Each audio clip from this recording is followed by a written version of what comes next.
नमस्कार, जय हिंद। मैं बजरंगबली पांडे आप सबको अपने चैनल पर हार्दिक रूप से अभिनंदन करता हूं। दोस्तों, आज मैं इंडियन पॉलिटी यानी कि भारतीय राज व्यवस्था का एक सीरीज स्टार्ट कर रहा हूं और इस सीरीज को देखने के बाद आप जितने भी ऑब्जेक्टिव टाइप के क्वेश्चन पूछे जाते हैं प्रतियोगी परीक्षाओं में, जैसे मैं कह सकता हूं कि बिहार पुलिस से लेकर बीपीएससी तक या फिर एसएससी से लेकर यूपीएससी तक, या मैं कहूँ कि क्लर्क से लेकर कलेक्टर तक और सिपाही से लेकर एसपी तक जितना भी इंडियन पॉलिटी से संबंधित ऑब्जेक्टिव प्रश्न पूछे जाते हैं उनका आप उत्तर देने में सक्षम हो जाएंगे। इसलिए आप बहुत ही ध्यानपूर्वक इस सीरीज के प्रत्येक वीडियो को देखिएगा और मैं कहूँगा कि आप एक कॉपी पेन लेकर बैठ जाइए और जैसे जैसे मैं इस नोट्स को बनाया हूँ वैसे वैसे आप इस नोट्स को बनाते जाइए, मतलब लिखते जाइए। तो दोस्तों, मैं वीडियो स्टार्ट कर रहा हूँ, उसके पहले आप मेरे चैनल को सब्सक्राइब कर दें। ओके, तो चलिए वीडियो हम स्टार्ट करते हैं। है इंडियन पॉलिटी। इंडियन पॉलिटी यानी भारतीय राज व्यवस्था, भारत का राज व्यवस्था यानी कि भारतीय राज व्यवस्था। जब हम भारतीय राज व्यवस्था कहते हैं यानी कि यह भारत का राज व्यवस्था है, और भारत का राज व्यवस्था समझने के लिए हमें सबसे पहले राज व्यवस्था समझना पड़ेगा और इसको एकदम एक समृद्ध डिफिनीशन देखना पड़ेगा कि इसका परिभाषा क्या है, मूल रूप से इसका परिभाषा क्या है। तो देखिए, राज व्यवस्था का सबसे पहले हम परिचय देखेंगे। तो राज व्यवस्था का परिचय, राज व्यवस्था का परिभाषा ये है, वह व्यवस्था जिसके तहत किसी देश की शासन व्यवस्था को व्यवस्थित ढंग से संचालित किया जाता है, उसे राज व्यवस्था कहा जाता है। यानी कि राज व्यवस्था एक व्यवस्था है, राज व्यवस्था एक व्यवस्था है और यह ऐसी व्यवस्था है जिसके तहत किसी देश की शासन व्यवस्था को संचालित किया जाता है और व्यवस्थित ढंग से संचालित किया जाता है। ठीक है, जैसे भारत में जिस व्यवस्था के तहत शासन व्यवस्था को संचालित किया जाता है उस व्यवस्था का नाम है भारत का राज व्यवस्था। अमेरिका में जिस व्यवस्था के तहत वहाँ की शासन संचालित किया जाता है उसका नाम होगा अमेरिकी राज व्यवस्था। उसी तरह से अन्य देशों की राज व्यवस्था होती है। ठीक है, अब एक टर्म आता है यहाँ पर, राजनीतिक शास्त्र, क्योंकि राज व्यवस्था राजनीतिक शास्त्र से एकदम, मतलब लोग कंफ्यूज रहते हैं राज व्यवस्था और राजनीतिक शास्त्र के बीच में। तो राज व्यवस्था जो है यह राजनीति का व्यावहारिक पक्ष है और राजनीतिक शास्त्र राजनीति का ही सैद्धांतिक पक्ष है। ठीक है, राज व्यवस्था राजनीति का व्यावहारिक पक्ष है, मतलब जब हम राजनीति की बात करते हैं और राजनीति को जब सिद्धांत के रूप में पढ़ते हैं तो उसे हम कहते हैं राजनीतिक शास्त्र। ठीक है, और जब इसी को व्यवहार में उतारते हैं किसी भी क्षेत्र में, जैसे भारत में राजनीतिक शास्त्र को व्यवहार में उतारे तो वो हो जाएगा भारतीय राज व्यवस्था। ठीक है, राजनीति को यदि हम व्यवहार में अमेरिका में जाकर के उतार रहे हैं तो वहाँ हो जाएगा अमेरिकी राज व्यवस्था। ठीक है, यानी कि व्यावहारिक पक्ष हो गया राज व्यवस्था और सैद्धांतिक पक्ष हो गया राजनीतिक शास्त्र। ओके, उसके बाद एक टर्म आता है संविधान। संविधान का परिभाषा होता है, नियमों एवं कानूनों का ऐसा संग्रह या दस्तावेज जिसके आधार पर किसी देश की राज्य व्यवस्था को सुचारू ढंग से संचालित किया जाता है, संविधान कहलाता है। यानी कि संविधान नियम एवं कानूनों का संग्रह होता है, दस्तावेज होता है, और इस दस्तावेज का कार्य होता है कि किसी राज्य व्यवस्था को सुचारू ढंग से संचालित करने के लिए नियम एवं कानूनों का उपलब्ध कराए, नियमों एवं कानूनों को सामने लाए। तो नियम और कानूनों को जहाँ से लिया जाता है राज्य व्यवस्था को संचालित करने के लिए, नियमों और कानूनों को जहाँ से लिया जाता है उसे संविधान कहते हैं। यानी कि संविधान एक बुक होता है, एक पुस्तक होता है जहाँ पर कानूनों को लिखा जाता है। ठीक है, जैसे भारत के, अब देखिए, नियमों और कानूनों का ऐसा संग्रह या दस्तावेज जिसके आधार पर किसी देश की राज्य व्यवस्था को सुचारू ढंग से संचालित किया जाता है, संविधान कहलाता है। ये संविधान का परिभाषा हो गया। इस तरह से हम देखते हैं कि संविधान जो है राज्य व्यवस्था को संचालित करने के लिए जरूरी है। इसलिए हम कह सकते हैं कि संविधान जो है यह किसी देश के राज्य व्यवस्था का आधार होता है। यानी कि राज्य व्यवस्था को संचालित करना है तो नियम कानूनों की जरूरत पड़ेगा, और नियम कानून कहाँ से लेंगे, तो संविधान से लेंगे। इसलिए हम कह सकते हैं कि संविधान राज्य व्यवस्था का आधार होता है, किसी देश की राज्य व्यवस्था का। यानी कि भारत के राज्य व्यवस्था का आधार क्या है, भारतीय संविधान। अमेरिका की राज्य व्यवस्था का आधार क्या है, अमेरिकी संविधान। ओके, इसी तरह से राज्य व्यवस्था का आधार संविधान होता है। ठीक है, संविधान में वर्णित या उल्लिखित प्रावधानों के तहत ही सरकार की स्थापना की जाती है। ठीक है, मतलब संविधान में जिन प्रावधानों का वर्णन है, जिन प्रावधानों का उल्लेख है, उन्हीं प्रावधानों के तहत सरकार की स्थापना की जाती है और सरकार फिर देश की राज्य व्यवस्था को संचालित करती है। मतलब देश की राज्य व्यवस्था को सुचारू ढंग से संचालित कौन करता है? तो सरकार करता है। और जिस व्यवस्था के तहत इसे संचालित किया जाता है उसे उस देश की राज्य व्यवस्था कहते हैं। और इस राज्य व्यवस्था को संचालित करने के लिए जहाँ से नियम कानून को ज़रूरत पड़ती है, जहाँ से लिया जाता है, उसे संविधान कहा जाता है। ठीक है, ये 3 चीज़ हमने पढ़ा। इसके बाद सरकार, एक टर्म आया सरकार, क्योंकि सरकार की स्थापना संविधान में उल्लिखित प्रावधान के तहत किया जाता है और सरकार राज्य व्यवस्था को संचालित करने की एक महत्वपूर्ण कड़ी है। ठीक है, यानी कि राज्य व्यवस्था को संचालित कौन करता है? सरकार करता है। तो कैसे करता है? तो एक टर्म आया हमारे पास सरकार। अब सरकार को समझ लेते हैं, उसके बाद फिर सरकार का क्या क्या काम होता है ये हम आगे देखेंगे। तो सरकार का 3 अंग होता है, एक कार्यपालिका, एक विधायिका या व्यवस्थापिका और तीसरा न्यायपालिका। ठीक है, कार्यपालिका का काम होता है कानून या विधि को लागू करना। ठीक है, कानून या विधि को लागू करना। व्यवस्थापिका यानी कि विधायिका का काम होता है, जिसे भारत में संसद कहते हैं। संसद, ओके, भारत में संसद कहते हैं। विधायिका का काम होता है कानून बनाना, जैसे कोई नया कानून बनाना है। कानून किसी जैसे 3 तलाक का कानून है, तो 3 तलाक का कानून किसने बनाया? संसद ने बनाया। 3 तलाक का कानून संसद ने बना दिया, मतलब सबसे पहला काम होता है कानून बनाना। अब विधायिका जो है संसद भारत में, वो कानून बना दिया।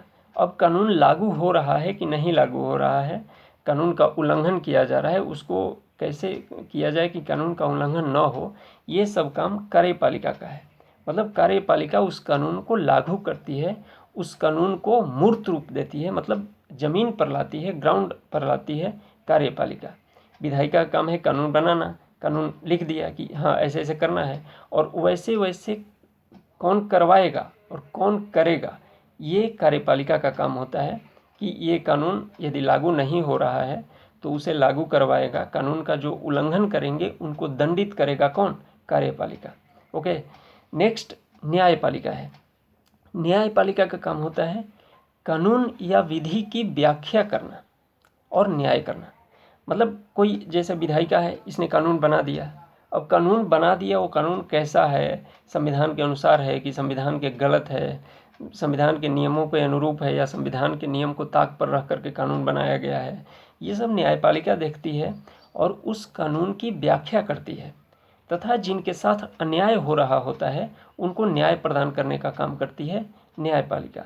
और उसी तरह से कोई कोई ऐसे कानून को लागू कर देती है कार्यपालिका कभी कभी ऐसे कानून को लागू कर देती है जो कि संविधान के नियमों के खिलाफ है। तो उस समय न्यायपालिका क्या कहती है कि आप ऐसे कानून को लागू नहीं कर सकती, उस कानून की व्याख्या करती है, और यदि कार्यपालिका गलत कानून को लागू कर रही है तो न्यायपालिका उस कानून को नल कर देती है, मतलब नलीफाई कर देती है और उसे समाप्त कर देती है। ठीक है, विधायिका कोई कानून बनाए, ऐसे कानून बनाए जो कि नागरिकों के मौलिक अधिकार का उल्लंघन करता हो, तो न्यायपालिका उस कानून की व्याख्या करेगी और बोलेगी कि ये कानून जो है मौलिक अधिकार का उल्लंघन कर रही है, इसलिए इस कानून को समाप्त किया जा रहा है। तो न्यायपालिका कानून की व्याख्या करती है कि कानून कैसा है, सही है, गलत है, संविधान के अनुसार है, संविधान के विपरीत है, व्याख्या करके और न्याय करती है, मतलब लोगों के साथ न्याय करती है। नेक्स्ट देखते हैं। नेक्स्ट हमने देखा कि राज्य व्यवस्था का आधार संविधान होता है। ठीक है, उसी तरह से भारतीय राज्य व्यवस्था का आधार क्या होगा? भारत का संविधान होगा। भारतीय राज्य व्यवस्था का आधार भारत का संविधान होगा। अब हम भारत का संविधान देखें कि भारत का संविधान कैसा है। तो भारत का संविधान लोकतांत्रिक पद्धति पर आधारित संसदीय प्रणाली की दोहरी सरकार की स्थापना करता है। दोहरी सरकार का मतलब होता है संघीय शासन। ठीक है, और लोकतांत्रिक मतलब लोकतंत्र मतलब आगे देखेंगे। भारत का संविधान जो है इसमें 3 गुण है, एक तो लोकतांत्रिक पद्धति पर आधारित है और दूसरा कि संसदीय प्रणाली की सरकार का स्थापना करता है और तीसरी दोहरी सरकार की स्थापना करता है, यानी कि संघीय शासन की स्थापना करता है। 3 चीज़, एक तो लोकतंत्र पर आधारित है, दूसरा संसदीय शासन प्रणाली वाला हमारा संविधान है, और तीसरा संघीय शासन की व्यवस्था करता है। ठीक है, इसकी स्थापना करता है। देखते हैं सबसे पहले लोकतंत्र। लोकतंत्र क्या होता है? तो चूँकि भारत का संविधान इन्हीं तीनों पिलर पर आधारित है, इसलिए हम इन तीनों को अलग अलग करके अध्ययन कर रहे हैं। सबसे पहले लोकतंत्र। लोकतंत्र का अंग्रेजी शब्द होता है डेमोक्रेसी। डेमोक्रेसी डेमोक्रेसी 2 शब्दों से बना हुआ है, 2 ग्रीक वर्ड से बना हुआ है, ग्रीक शब्द। ठीक है, एक डेमोस और दूसरा क्रेसिया। क्रेसिया, डेमोस एंड क्रेसिया मिलकर के डेमोक्रेसी बनाया। डेमोस का मतलब होता है जनता, डेमोस का मतलब होता है जनता, और क्रेसिया का मतलब होता है शासन। ठीक है, डेमोक्रेसी का यदि तोड़ते हैं तो डेमोस और क्रेसिया हो जाता है। डेमोक्रेसी का मतलब शासन, जनता होता है, और क्रेसिया का मतलब शासन होता है। तो दोनों मिलकर क्या हो गया? जनता का शासन। इसलिए हम कहते हैं कि डेमोक्रेसी का शाब्दिक अर्थ है जनता का शासन। ठीक है, डेमोक्रेसी का शाब्दिक अर्थ क्या है? जनता का शासन। ये प्रश्न बार बार पूछा जाता है, डेमोक्रेसी का शाब्दिक अर्थ क्या है? तो जनता का शासन। अब देखिए, लोकतंत्र का परिभाषा की जब बात आती है तो अब्राहम लिंकन का नाम सबसे ऊपर आता है। इन्होंने लोकतंत्र का परिभाषा बहुत ही सुंदर ढंग से दिया है। अब्राहम लिंकन बोलते हैं कि लोकतंत्र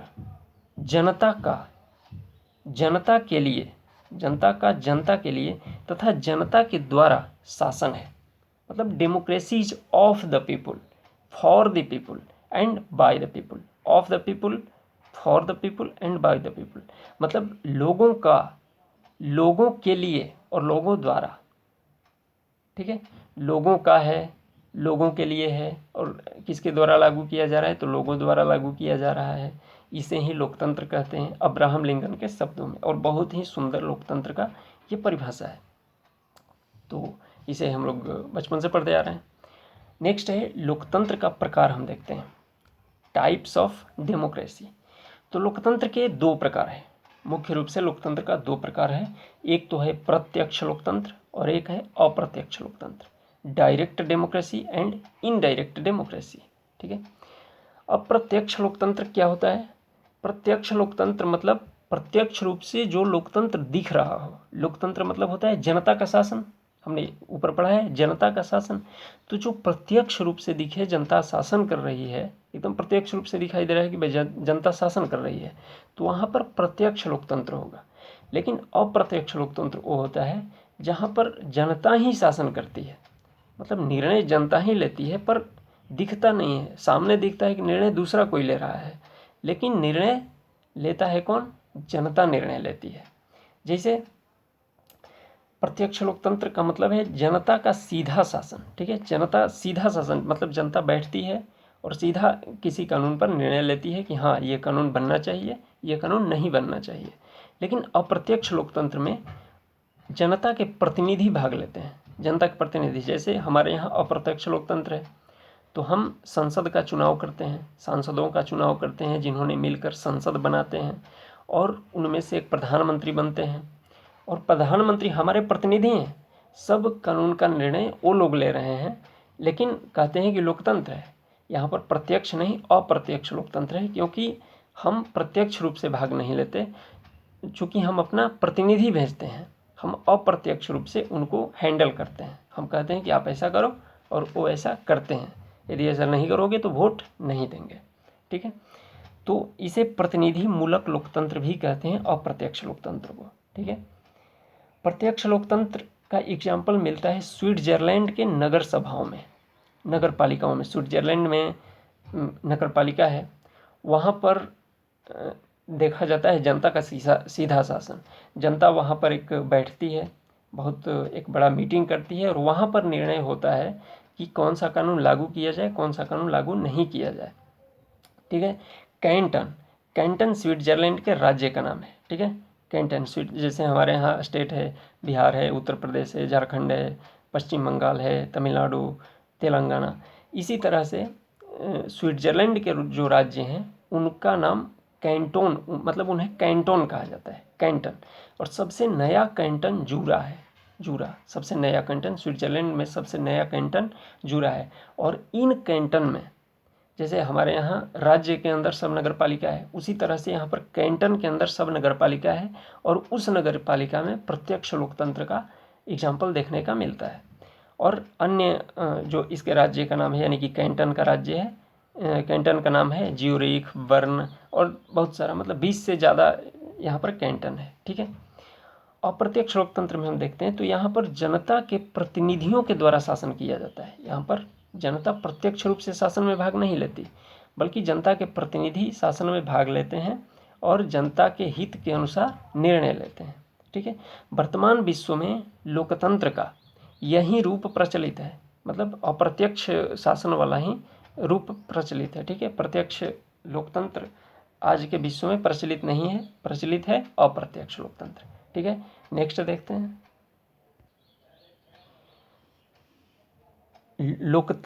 लोकतांत्रिक सरकार की प्रणाली। अब देखते हैं लोकतांत्रिक सरकार की प्रणाली क्या है, मतलब लोकतांत्रिक सरकार में कितनी प्रणालियाँ हैं। तो लोकतांत्रिक सरकार में मुख्य रूप से 2 प्रणालियाँ हैं, एक तो संसदीय शासन प्रणाली और दूसरा है अध्यक्षात्मक या राष्ट्रपति शासन प्रणाली। ठीक है। अब इन दोनों के बीच में अंतर देखते हैं। ठीक है। लोकतांत्रिक सरकार की 2 प्रणालियाँ हैं, एक संसदीय शासन प्रणाली, एक अध्यक्षात्मक या राष्ट्रपति शासन प्रणाली। ठीक है। तो संसदीय शासन प्रणाली उसे कहते हैं जहाँ पर कार्यपालिका और विधायिका, माने कि कार्यपालिका जो है वो विधायिका यानी कि संसद के प्रति उत्तरदायी हो। मतलब कार्यपालिका कुछ भी करे, ठीक है ना, संसद को उसको जवाब देना पड़ता है, उत्तर देना पड़ता है कि हाँ भाई हमने ये काम क्यों किया। ठीक है। उसे कहते हैं संसदीय शासन प्रणाली। कार्यपालिका विधायिका के प्रति उत्तरदायी है, विधायिका कार्यपालिका के कामों पर प्रश्न चिन्ह उठा सकती है, पूछ सकती है कार्यपालिका से कि तुम ऐसा क्यों कर रहे हो। ठीक है। तो कार्यपालिका को जवाब देना पड़ता है विधायिका को, यदि जवाब नहीं दे पाए तो विधायिका कार्यपालिका को हटा सकती है। इसलिए ये संसदीय शासन प्रणाली में ये विशेषता होती है कि कार्यपालिका विधायिका के प्रति उत्तरदायी हो। लेकिन अध्यक्षात्मक शासन प्रणाली में या राष्ट्रपति शासन प्रणाली में कार्यपालिका जो है ये विधायिका के प्रति उत्तरदायी नहीं होता है। मतलब कार्यपालिका कुछ भी करे, विधायिका उस पर अंकुश नहीं लगा सकती है, विधायिका पूछ नहीं सकती है कि आप ऐसा क्यों कर रहे हो। ठीक है। ये उत्तरदायी नहीं होता है। कार्यपालिका कुछ भी करे, विधायिका उस पर रोक नहीं लगा सकती, उसे पूछ नहीं सकती है। ठीक है। मतलब उत्तरदायी नहीं है, ये पूछ भी सकती है लेकिन ये उत्तर देने के लिए बाध्य नहीं है। का मतलब कार्यपालिका, और वी मतलब विधायिका। तो कार्यपालिका विधायिका को उत्तर देने के लिए बाध्य नहीं है, ये राष्ट्रपति शासन प्रणाली में। नेक्स्ट है अंतर, कार्यपालिका का जन्म विधायिका से हुआ हो। ठीक है। कार्यपालिका का जन्म विधायिका से मतलब जैसे विधायिका में 100 सदस्य हैं, 100 सदस्य में आपको रमेश,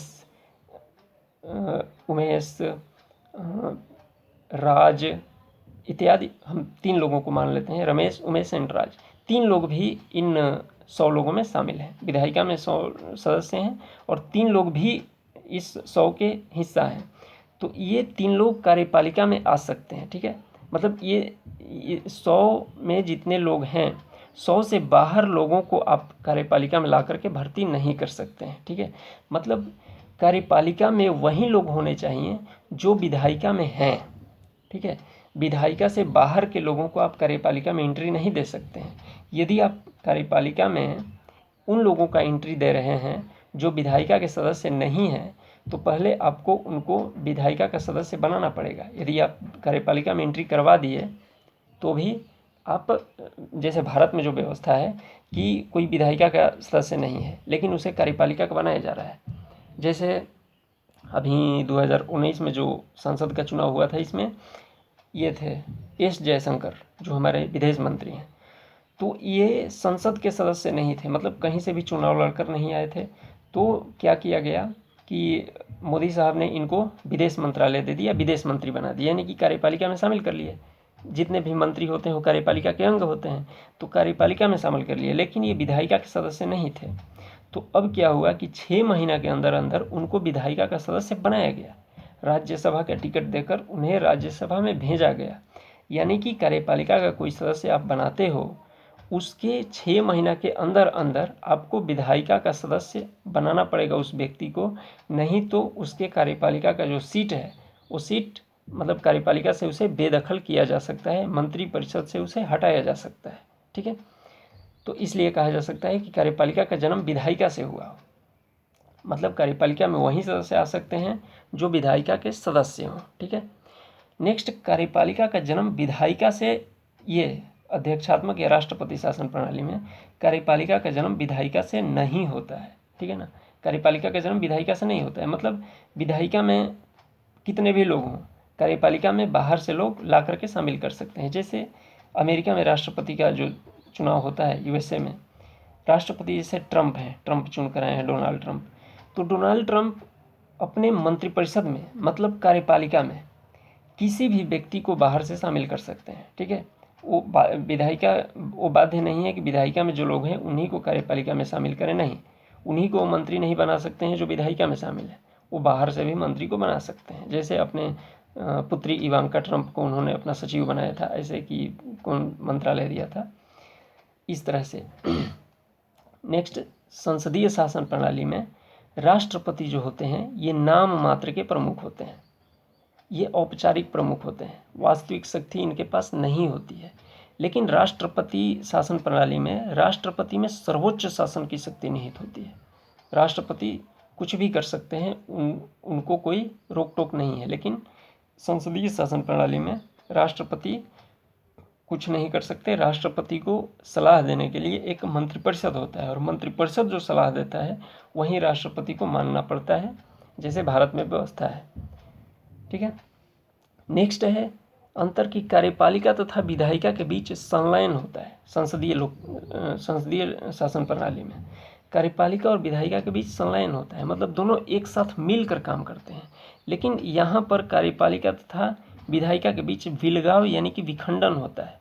यहाँ पर कार्यपालिका अलग और विधायिका अलग, दोनों के बीच में जो दीवार है एकदम मोटी दीवार है। मतलब कार्यपालिका और विधायिका दोनों का जो क्षेत्राधिकार है संविधान द्वारा स्पष्ट रूप से विभाजित किया गया है कि आप इसी क्षेत्र में काम करेंगे और विधायिका आप इसी क्षेत्र में काम करेंगे। आप कानून बनाने के सिवाय कुछ नहीं करेंगे और कार्यपालिका कानून लागू करने के सिवाय आप कुछ नहीं करेंगे। ठीक है, यानी कि इन दोनों के बीच में विलगाव विखंडन होता है। संसदीय शासन प्रणाली का जो उदाहरण है वो भारत भी है, भारत में इसी प्रणाली की सरकार है, और ब्रिटेन संसदीय शासन प्रणाली का सर्वोच्च उदाहरण है। ठीक है, और ब्रिटेन से ही हमने भारत में संसदीय शासन प्रणाली को अपनाया है। ठीक है, और अध्यक्षात्मक शासन प्रणाली का जो एकदम सर्वोच्च उदाहरण है वो है यूएसए, यानी कि America, United states of America. ठीक है, नेक्स्ट हम देखते हैं फेडरल सिस्टम, संघीय शासन व्यवस्था।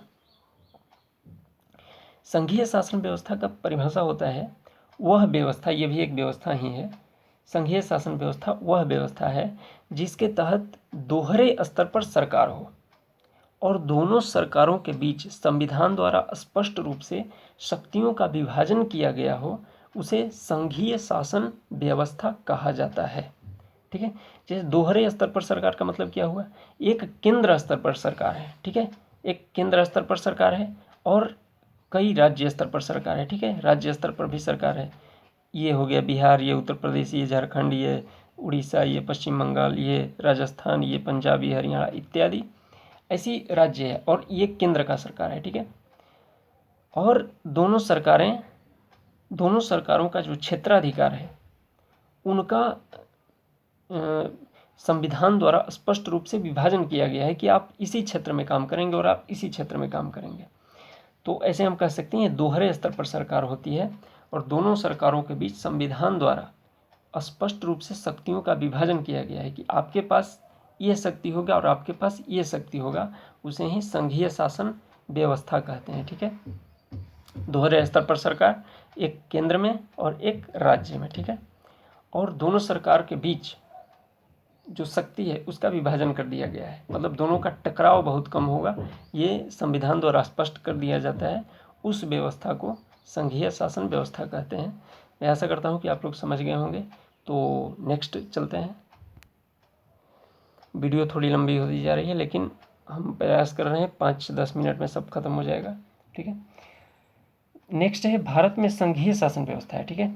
हमने अभी संघीय शासन व्यवस्था पढ़ा, इसका परिभाषा देखा। तो भारत में संघीय शासन व्यवस्था है, ये कनाडा के संविधान से अपनाया गया है। भारत में जो संघीय शासन व्यवस्था है इसे कनाडा के संविधान से अपनाया गया है। इसके तहत केंद्र एवं राज्यों के स्तर पर दोहरी सरकार है। केंद्र के स्तर पर एक सरकार है और राज्य के स्तर पर एक सरकार है, तो दोहरी सरकार ये है, ठीक है। इन दोनों के बीच भारतीय संविधान द्वारा शक्तियों का विभाजन किया गया है। इन दोनों सरकारों के बीच भारतीय संविधान स्पष्ट रूप से शक्तियों का विभाजन किया है और इस शक्तियों के विभाजन करने के लिए 3 सूचियों का निर्धारण किया है और इन सूची में विषय लिखा गया है कि आप इस विषय पर कानून बना सकते हैं, आप इस विषय पर कानून बना सकते हैं, ठीक है। तो 3 सूचियों का निर्धारण किया गया है।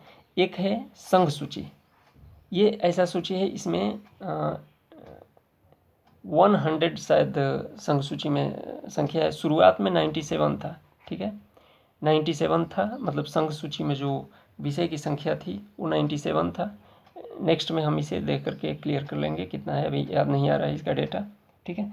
तो देख लेते हैं, ये 3 सूचियों का निर्धारण किया है संविधान में और ये 7वीं अनुसूची में है। आपको पता होगा 7वीं अनुसूची में सूचियों का वर्णन है और संघ सूची में जैसे रक्षा है, वित्त है, ठीक है ना, ये सब है। और राज्य सूची में जैसे पुलिस है, ठीक है, ये सब है। और समवर्ती सूची में जैसे शिक्षा है, स्वास्थ्य है, वन है, पर्यावरण है, ये सब समवर्ती सूची में है। तो जो है संघ सूची में जो विषय है उस पर कानून केवल केंद्र बना सकती है। नीचे देखें, संघ सूची, ये सूची क्या है, सूची है विषयों की संख्या। विषय जैसे रक्षा एक विषय है, तो रक्षा पर कानून बनाने का अधिकार केवल केंद्र के पास है। रक्षा पर राज्य कानून नहीं बना सकती है, मतलब कोई भी राज्य अपनी रक्षा के लिए खुद कानून नहीं बना सकती है। पूरे देश की रक्षा का कार्यभार केंद्र सरकार के ऊपर है और पूरे देश में कहीं भी रक्षा का यदि ज़रूरत हो तो केंद्र की जिम्मेदारी है कि वहाँ पर वो अपना काम करे और कानून बना करके वहाँ पर लागू करे, ठीक है। तो ये नोट में लिख लीजिएगा कि यदि केंद्र और राज्य समवर्ती सूची के किसी विषय पर एक साथ कानून बनाए, चूँकि आप जानते हैं कि संघ सूची के विषयों पर कानून बनाने का अधिकार सिर्फ केंद्र सरकार को है और राज्य सूची के विषयों पर कानून बनाने का अधिकार सिर्फ राज्य सरकार के पास है, कानून बनाने की शक्ति, ठीक है। संघ सूची के विषय पर कानून बनाने की शक्ति केंद्र सरकार के पास, राज्य सूची के विषय पर कानून बनाने की शक्ति राज्य सरकार के पास और समवर्ती सूची के विषय पर कानून बनाने की शक्ति केंद्र तथा राज्य दोनों को प्राप्त है। मतलब कभी कभी ऐसा भी हो सकता है कि कोई समवर्ती सूची हो, उस पर केंद्र और राज्य दोनों एक साथ कानून बना दे, क्योंकि दोनों को अधिकार प्राप्त है इस पर कानून बनाने का। तो ऐसा मान लेते हैं कि कभी ऐसा क्षण आए कि कोई समवर्ती सूची है, जैसे मैं कह दूं कि शिक्षा है, एजुकेशन है, तो एजुकेशन पर केंद्र सरकार भी और राज्य सरकार भी दोनों एक साथ कानून बनाया, ठीक है। तो यदि केंद्र और राज्य समवर्ती सूची के किसी विषय पर एक साथ कानून बनाए तो वैसी परिस्थिति में क्या होगा, केंद्र का कानून राज्य के कानून के ऊपर प्रभावी होगा। मतलब केंद्र का कानून लागू हो जाएगा और राज्य का कानून नल हो जाएगा, खत्म हो जाएगा। दोनों एक साथ कानून बनाए। जैसे शिक्षा है, शिक्षा पर केंद्र सरकार भी कानून बना रही है और बिहार सरकार भी कोई कानून बना रही है। केंद्र सरकार बोला कि हम इंग्लिश को कंपलसरी करेंगे शिक्षा में और बिहार सरकार बोला कि हम इंग्लिश को कंपलसरी नहीं करेंगे। दोनों एक साथ कानून बनाया, तो उस समय बिहार का कानून खत्म हो जाएगा और केंद्र का कानून लागू हो जाएगा, यानी कि अंग्रेजी लागू हो जाएगी शिक्षा में, ठीक है। नेक्स्ट है नोट में दूसरा लिखिए, अवशिष्ट विधायी शक्तियाँ केंद्र के पास होती हैं। अवशिष्ट विधायी शक्तियाँ केंद्र के पास होती हैं, ठीक है, केंद्र के अधीन है। भारत में अवशिष्ट विधायी शक्तियाँ जो हैं वो केंद्र के अधीन है। मतलब ऐसा भी कोई विषय है जो न तो संघ सूची में है, न ही राज्य सूची में है और न ही समवर्ती सूची में है, ऐसा विषय पर कानून कौन बना सकता है, तो केंद्र बना सकती है और ऐसे विषयों को अवशिष्ट विषय कहते हैं। तो अवशिष्ट विषयों पर कानून बनाने की शक्ति यानी कि अवशिष्ट विधायी शक्ति मतलब अवशिष्ट विषय पर कानून बनाने की शक्ति। विधायी मतलब कानून बनाने की और शक्ति मतलब शक्ति। तो अवशिष्ट विषय पर कानून बनाने की शक्ति किसके पास है, केंद्र के पास है, ठीक है। नेक्स्ट है, कुछ परिस्थितियों में राज्य सूची के विषय पर कानून बनाने का अधिकार स्वतः केंद्र के अधीन हो जाता है। अब कुछ परिस्थिति, कौन सी परिस्थिति, जैसे राज्य आपातकाल लागू होता है उस समय, राज्य आपातकाल जब लागू होता है, किस अनुच्छेद के तहत राज्य आपातकाल लागू होता है? 356 के तहत, 356 के तहत राज्य आपातकाल लागू होता है। और जिस राज्य में राज्य आपातकाल लागू होता है उस राज्य में राज्य सूची के विषय पर कानून बनाने का अधिकार भी स्वतः, मतलब अपने आप केंद्र के अधीन हो जाता है। ठीक है, कोई कानून बनाने की जरूरत नहीं। इस प्रकार हम देखते हैं कि हमारे भारत में जो संघात्मक ढांचा है, सरकार शासन प्रणाली का जो संघात्मक ढांचा है, उसमें राज्यों की तुलना में केंद्र अधिक शक्तिशाली है। मतलब केंद्र के पास शक्ति ज़्यादा है। आप देख रहे हैं अवशिष्ट विधायी शक्ति भी केंद्र के पास है। कभी कभी तो ऐसा स्थिति आता है कि राज्य सूची के विषय पर कानून बनाने का अधिकार भी केंद्र के पास हो जाता है। मतलब राज्य तो खत्म ही हो जाता है उस समय, पूरी तरह से केंद्रीकरण हो जाता है। और आप देख रहे हैं कि समवर्ती सूची में जब दोनों एक साथ बना रहे हैं तो केंद्र ही हावी होता है। यानी कि भारत में संघीय प्रणाली तो है, लेकिन संघीय प्रणाली में केंद्र अधिक शक्तिशाली है। दोनों को शक्ति है लेकिन केंद्र ज़्यादा शक्तिशाली है। ठीक है, तो नेक्स्ट देखते हैं। नेक्स्ट है कि हम देखते हैं कि संघीय शासन, भारत में जो संघीय शासन प्रणाली है इसमें केंद्र अधिक शक्तिशाली है। यही कारण है कि कुछ विद्वानों के राय हमारे संघात्मक ढांचे के विषय में, मतलब भारत के संघात्मक ढांचे के विषय में इस प्रकार है। केसी वियर ने बोला है कि भारतीय संविधान जो है ये अर्ध संघात्मक है। यानी संघात्मक तो है लेकिन आधा ही संघात्मक है, पूरी तरह से संघात्मक नहीं है। मतलब पूरी तरह से राज्य और केंद्र के बीच में जो शक्तियों का विभाजन है, बहुत अच्छा से विभाजन नहीं किया गया है। यानी कि विभाजन तो किया गया है लेकिन पूर्णतः विभाजन नहीं है, इसलिए अर्ध संघात्मक है। यानी कभी कभी ऐसा भी होता है कि शक्ति है राज्य की लेकिन कानून बना रहा है केंद्र, जैसे राज्य आपातकाल के दौरान। ठीक है, तो इसे हम अर्ध संघात्मक कहते हैं, केसी वियर ने बोला है। ठीक है, डी डी बसु जो कि उनका पॉलिटी का एक बुक भी आता है, बहुत अच्छा बुक है। तो डी बसु ने बोला है भारतीय संविधान में संघात्मक एवं एकात्मक दोनों ही लक्षण मौजूद हैं। ठीक है, संघात्मक लक्षण भी मौजूद हैं और एकात्मक लक्षण भी मौजूद हैं। संघात्मक हम देखते हैं कि राज्य सूची के विषय पर केंद्र कानून नहीं बना सकती है, मतलब शक्तियों का स्पष्ट विभाजन है। और एकात्मक देखते हैं कि जब राज्य आपातकाल लागू हो गया तो केंद्रीकरण लागू हो गई, यानी कि एकात्मक भी है, संघात्मक भी है और एकात्मक भी है, दोनों ही लक्षण मौजूद हैं भारत के संविधान में। डी बसु ये बात बोलते हैं। आइवर जेनिंग के अनुसार भारतीय संघीय व्यवस्था में केंद्रीकरण की प्रवृत्ति है। मतलब भारत में संघीय व्यवस्था तो है पर उस संघीय व्यवस्था में केंद्रीकरण है। ठीक है, सेंट्रलाइजेशन है। मतलब संघीय व्यवस्था है पर कभी कभी संघीय व्यवस्था में ही ये केंद्रीकरण है, मतलब केंद्र को ज़्यादा शक्ति दिया गया है इस संघीय व्यवस्था में। ठीक है, भारत के संघीय व्यवस्था में केंद्र को ज़्यादा शक्ति दिया गया है। तो इन तीनों लोगों का जो स्टेटमेंट है इनको आप याद रखिएगा, क्योंकि ये बार बार पूछा जाता है कि आइवर जेनिंग के अनुसार भारतीय संविधान कैसा है, या डी बसु के अनुसार भारतीय संविधान कैसा है, या आप इनके स्टेटमेंट को यूपीएससी के मुख्य परीक्षा में भी यूज कर सकते हैं जो जीएस पेपर 2 पॉलिटी से संबंधित है। ओके, तो आज के वीडियो में इतना ही। यदि वीडियो अच्छा लगा हो तो इसे लाइक करें और मुझे सपोर्ट ज़रूर करें, इसको सब्सक्राइब करके, लाल बटन का जो सब्सक्राइब वाला बटन है इसे सब्सक्राइब करें और मुझे सपोर्ट करें। ओके सर, जय हिंद, जय भारत।